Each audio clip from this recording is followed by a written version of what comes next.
Hello guys, welcome to my YouTube channel. Today I'll not be doing a tutorial, I'll be doing a sit and talk interview with one of Nigeria's biggest fashion school here in Kaduna State. If you've not subscribed to my YouTube channel, hit the subscribe button, give this video a thumbs up and comment in the comment section. Let's get into it. Hi Badaski. Hi Vince. So first of all, before we go into the questions, thank you so much for gracing this interview. I don't take it for granted. God bless you. You're welcome. So for the first thing, just tell us about yourself. Okay.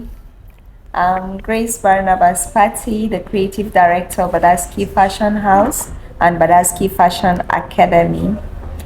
And I'm someone that is so passionate about what I do. Obviously. I would say passion for fashion, something like that. Yeah. That sounds cool. Passion for fashion. That's nice. So, and it's something that's like since from childhood, I already know this is what I was born to do. Wow. So, like fashion have been part of me for a very long time. So, I think this explains it all. That makes sense. So, well, you answered some part of the question I'm about to ask you, but let me just ask it. Why fashion? Why fashion? I mean, I have a lot of friends that are working in the banking sector and are doing well. You're actually dressed like a banker right now. So why fashion? Why not any other? Why fashion? Okay. I think my interest for fashion grew since when I was like a little girl. And it's actually a long story, but I'll just cut it short. Yeah. I used to love all these Cinderella cartoons, all these princess cartoons that they wear beautiful dresses. It was always fascinating to me. And then I remember trying to play similar cartoons with my own creativity. Since I didn't have the toys or the Barbies to play with, I used to draw the characters out on like a paper. Then I'll use razor to trace them out. So I'll be controlling them. I and my sister, we used to play with them and be controlling the characters, and we make different dresses for them. So maybe like we'll say, okay, they are going to change their dress, they are going to church or somewhere. Then we have another dress that looks for church. If they are going to sleep, we have dress that looks like pajamas. You understand? So stuff like that. So since then, when I can have them on paper, I started thinking like I would like to have it physically. And I started disturbing my dad. Okay, I want him to buy me a doll baby and all of that, and he said I was too big for a doll baby. That's around which age? I think I should be like around 10. I want a doll baby. Wow. I want a doll baby because I wanted something that I can always dress up, like a mannequin. Like pack her hair, make her look good. And I didn't have, so anytime I go to my friend's house that have doll babies, I always want to do something with the baby that makes sense. All of that. But I started cutting pieces and putting them together to make one or two things. I was always interested in fabrics. So at that point, I knew that I was just... That's where you should be. Yes, that's where I should be. So I always knew that even if I was going to do any other job, let's say like I was going to find any job outside fashion, like it would be like a side hustle, but fashion would be the main stuff. That makes sense. So now the next question I'm about to ask you, let me just make a confession. I've spent, like there was a day I spent about 2 to 3 hours on your Instagram just viewing your work and admiring them. Okay. You get now, and one thing I noticed is that I believe you have a strong love for African print, what you call Ankara. Why? Why? Like I get a lot of inspirations from Ankara. When I just see an Ankara fabric, like even if I'm in the market or on Instagram or anywhere, I just see Ankara fabric, like a style just appears for it. That's really so I just feel like there is nothing we cannot achieve with Ankara. And so since I noticed that people love modern styles and all of that, so I try to see how I can fuse Ankara creations with the modern designs, so that, you know, in those days people always feel if you wear Ankara it's old fashioned or it's for mommies and all of that. But now, like, as fashion is growing, you can see that even young ladies can wear Ankara in a stylish, elegant way. That was true. So I really love Ankara, and I love the prints and all of that. Now, before we continue, let me just tell you people viewing, before for us to be on the same page, I'm going to leave the link to our Instagram handle in the description of this video, so that you can go and see what I'm talking about. You see beautiful dresses with Ankara, and they are so beautifully done. I mean, thank you. They are so beautiful. Let me just see that. So now I'm going to come back to the name, your brand name, Badaski. How did you come about the name? You know, a lot of times when people come to see me, and then when they see, like, are you the Badaski? You know, maybe they're expecting, because of the name, Badaski, they're expecting somebody big or huge, or maybe some even think it's a male designer, actually, because of the name. But they now come and see little me sitting by their side. Okay, the name Badaski, it was my nickname from secondary school. Okay. Yeah, and it's a name that my elder brother used to tease my younger sister with when we were kids, and she didn't like the name. Anytime they call her, she would start crying and all of that. So when I went to school, everybody had nicknames, and I didn't know what name to use, so I decided to use Badaski. And since then, So the next question is this: you run a proper fashion school, and you take orders from customers and stuff. How do you meet up with deadlines? I mean, I'm a fashion designer, I know how these things are. How do you do it? How do you run a fashion school full time and then take orders and meet up with those deadlines and stuff? How do you do it? Like, what I'll advise anybody that run a business, or even if it's your personal life but it's always choked up and you are busy, is delegate. Once you delegate, so that you can focus on the key things that bring revenue, income, your priorities, and the things that give you joy doing. So let me say there are some books that maybe I've read over time, and then you see that, okay, if you need to make, let's say, 100 naira, and then in a day, and then but because you spend most of your time, let's say I'll now wake up at home, I have to clean my house. Before I finish cleaning my house, put my son together, go to school, and then I'll come to shop, cut for my workers, go and take my classes, come back. At the end of the day, I won't even have time to think, to even be creative or anything, you understand? So, but once you delegate those little things, okay, you have somebody at home that will clean the house, take care of the house for you. You come to your workspace, you have somebody in charge of running to the market to get some basic things that you people need to do your work.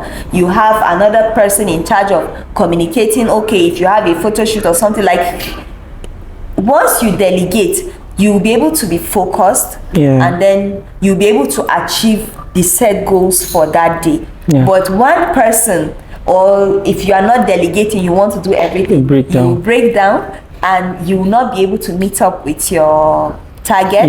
You'll be disappointing your clients and all of that. So honestly, delegation have really worked for me. Okay, so the next thing is what advice would you give someone that's starting in fashion?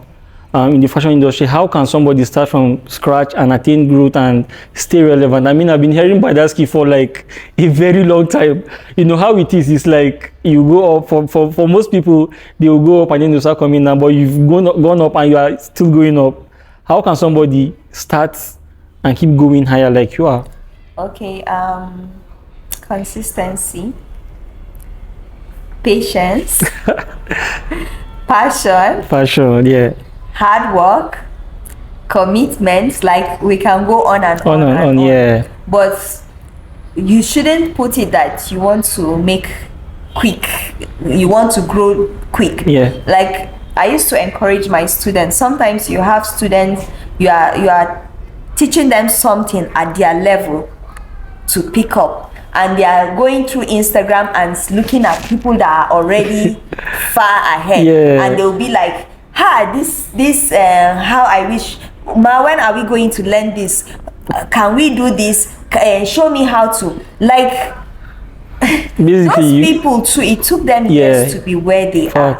So what I'm not saying you shouldn't look up to the future, but at the moment, be focused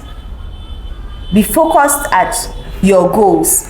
You plan, okay, let's say now I'm a student. I remember when I was training, and I always used to disturb my boss then, like, okay, this cloth tag that they put at the back of dress, where do they make it?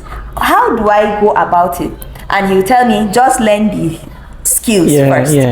So like, now that when I even finished learning, at that point I now realized that was not my headache. My headache now is some other things. So I always feel somebody at their early stage, you should be focused. Write out some set goals and see that you follow through it. Don't, maybe you are starting now and then little thing, you get distracted, you want to be like this person, you start following the pattern of somebody as the person is going.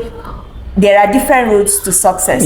You don't have to do, in short, what makes you different makes you stand out. You understand? So for me, I feel focus, patience, all those things. Okay, now let me just point out some fact. I mean, this point you just said is, for me, one of the things I've gotten from this is write out goals and make sure you meet them. Commitment. I mean, she mentioned so many things. God bless you for sharing that. Because sometimes, honestly, even me, it happens to me at times, but I just try my best, because okay, just like we were talking earlier about trends and everything. Okay, maybe you've already said this is what you plan to do, but now a new trend comes in and then it becomes a distraction. So the energy and resources you're supposed to channel to your goals, now you find yourself channeling it to other things, and then before you know it, at the end of the day, by the time you are back there and come back, your goals are already lacking behind, and then it's a step backward and you have to. So I think it's always good for us to plan. Some plans may be up to like 3 months, 6 months, or may even take as long as 1 year. But if you follow your plan all through that 1 year, I think at the end of the day, it will give birth to something. Okay, so the next question is this. You remember I told you I've followed your social media, I've stalked you and all. So I know that you are married, and you run a successful fashion brand. I know how difficult that the fashion business is. How do you balance your family life and business? How do you balance it up? How do you do the magic? That's why I delegating. I said you delegate. You said so. And if you have a supportive partner, that one is key. It's very, very important. But for both male, female, have a supportive husband, have a supportive wife. My husband is very, very supportive to me, if I don't mention this. And so there are times that maybe, let's say I have like a very long day, I'm tired. He will not say I must cook, because he already understands. Sometimes he, even when I have shoots, sometimes he even help me. We find the venue, what he can help me do. He just do his best to make my work easy when he can. And then we try to delegate things that we cannot do on our own, so that it doesn't affect the business. So delegation, have supportive people around you. If you are not married, at least your family should be supportive to you. So, or your friends, I think. So the next thing is, how do you handle, I mean, this question is from one of my YouTube viewer. I've forgotten the name of the person, and I relate very well to this. How do you handle customers and underprice your work? You know, customers will come and be telling you, I know people that can do it lesser price than you are pricing me. That's one. How do you handle customers that will tell you, this work is very urgent, but when you beat up yourself to do it, they don't come at the time they're supposed to pick it up? Basically, how do you handle stubborn-headed customers? One thing with anything we do, you gain experience as you go far in it.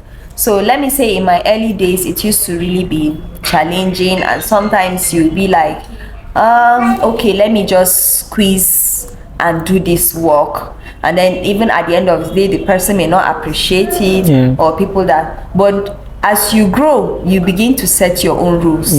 So when someone is coming up, all those things that are happening to you, I believe you should take them as they are building you up into a better person. So when you grow and reach the level you want to, or as you are reaching the level, pass on your own, you when that time reach, you know when to start like stopping some kind of permit me to say nonsense. I don't it's actually nonsense. You are too nice.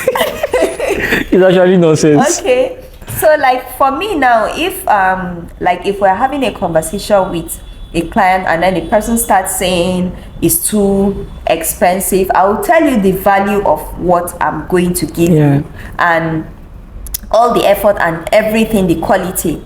If the person is still saying there is somebody that can make it for less, in order not to get into some conversations that, or some kind of chat or words that may be uncomfortable to both of us, sometimes I just keep quiet, or I'll just tell the person like, thank you for even considering us at the first instance, but I'm sorry, I cannot do it. Because the moment you start compromising on your standard, sometimes it's like I don't even know how to explain this, but the moment you start compromising, like you've lost the fight. Yes, that's true. It gives the customer an edge over you. And once the customer have an edge over you, they start treating you the way they want. But when someone that already knows the value of what they are getting, you understand, and they are willing to make payment for it there and then, there will be both respect from the client and from me. You understand, like it's mutual, and they will appreciate the work you're doing. Yes, they will appreciate it. But once both of you are already okay, you are squeezing yourself to do it, this person feels okay, you are desperate, or you like he's even doing you a favor coming to you because there are other people that are cheaper. You find they start bringing more complaints, more rules, and you now have to be bending. You keep and once you even collect the money itself, that is even worse, because you know, some people, once they pay you money, they feel like they are lords over you. So to avoid, I feel those kind of customers that already have that mindset, that don't value your work to pay you what you deserve, you should stay away from them, because the end might not be good. That's true. Yes. Okay, so the next question is again, I've gone through your Instagram and everything. What is the secret behind your large followers? How do you keep up with posting? I mean, you are consistent. How do you do it? You know, now social media have forced us to always make content and all that. So apart from the work from clients, you also have to be creative. Think how you are going to create 1 or 2 contents and post. And in posting, it's good for you to be consistent, because as you are always posting, you are always announcing your presence. Each day you show up. Maybe somebody you hear some people will say, is this person still sewing? Is this person still, you understand? But if every day you show up, even for people that at first they may not want to come, but you keep posting, one day they will be like, let me try this person, or let me just see. Like, I've been seeing this person's post. So, and then for the followership, like, okay, my Instagram page, I can't even remember the year I opened it, but it has been there for a while. You understand? So, and then when you are making your post, try and know the kind of pictures you post on your page. It's not every post that you just speak and then you post on your page. So for me, you try to like look at the things that your audience want to see. There is no point for me now to I used to tell, I always use my students as reference because I always advise them, okay, like I have a business page now. I won't want today now, I will post myself just relaxing. Tomorrow I'll post one of my friends is having birthday. Tomorrow I'll post we are traveling, you understand? And then another day I will now come and post dress. Someone coming to your page will be confused, like what's going on here? Like this person said, but when someone comes to your page, it looks like what you said you are. Yes. I think they will want to follow you. Yes, that's true. Yes, and try to put clear quality pictures. Don't just carry any kind of pictures and put on your page. When you put anyhow pictures, it will attract anyhow people. You understand? That's true. So you know the target audience you are trying to get, so you attract what you want by how you present yourself. Yeah. So your page is also like a representation of the brand. So do you post yourself or you have someone handling your social media handles? Okay, I handle my page myself, and I have my reasons why. Okay, I've had reasons to, or people have asked, okay, in part of delegation, why don't you delegate your page so that, but you know, I deal with a lot of brides, and when it comes to bridals, most bride, I want to be part of their journey. I want to know what they want. I want to help them. I want, at the end of the day, the bride should be happy, I should be happy. So when I have this feeling like, okay, if someone is handling the page, there are some, you need patience, because customers, they are not easy, you understand? So if it's not my business and a customer is giving headache, there is already direct things that I supposed to do. When this customer is behaving like that, it's easy for me to just back down, or tell the person sorry.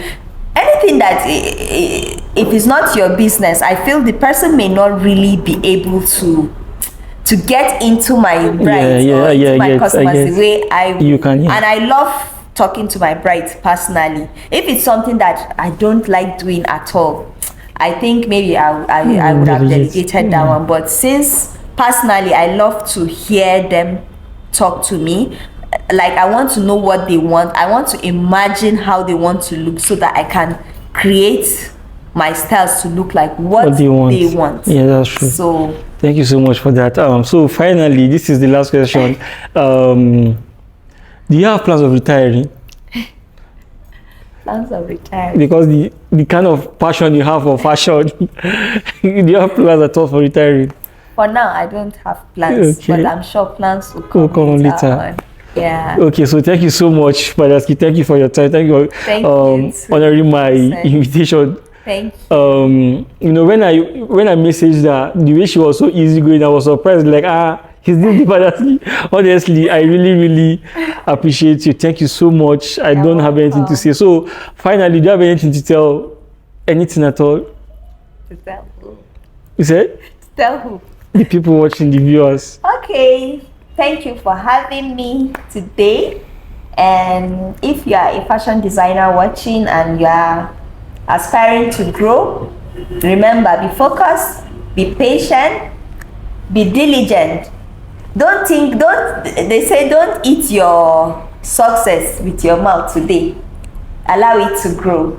So, and then keep the hard work. Okay, and it's not only hard work that make people grow. Think smart too. Yeah. So thank you. So that's that. So finally, just help me tell them to subscribe to this channel. Okay. So tell them again. Subscribe to this channel, please, so that our channel will grow. And then. So that's that. So thank you so much, ma. Thank you. I appreciate you. Thank you. Thank you so much.